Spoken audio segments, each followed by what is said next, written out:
তীর্থে জাগর গিরে এই ভারতের মহামানবের সাগর তীরে এক পা দুপা করে ৭৭ বছর পার হয়ে ৭৮তম স্বাধীনতার বর্ষে আমাদের দেশের স্বাধীনতার বয়স হয়ে গেল। দীর্ঘ ২০০ বছরের ইংরেজ শাসনের থেকে মুক্ত করার জন্য আমাদের দেশ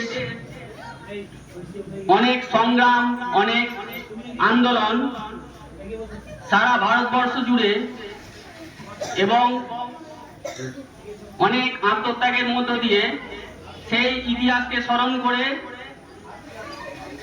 বীর শহীদদের প্রতি এবং সমস্ত স্বাধীনতা সংগ্রামীদের প্রতি নিবেদন করব আমাদের শ্রদ্ধার্ঘ।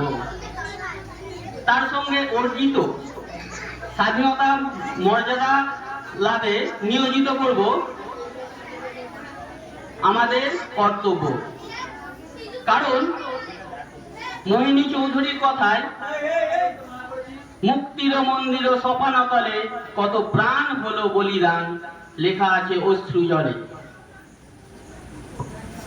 এই অশ্রু জলের প্রতি আমাদের মর্যাদা কতটুকু তার মূল্যায়ন করতে হবে আমাদের। তাই বেশি কথা না বলে আজকের এই পূর্ণ দিনে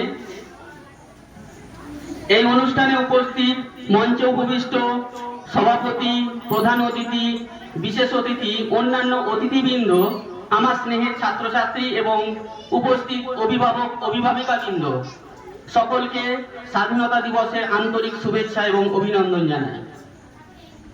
এখন আমাদের আজকের অনুষ্ঠানের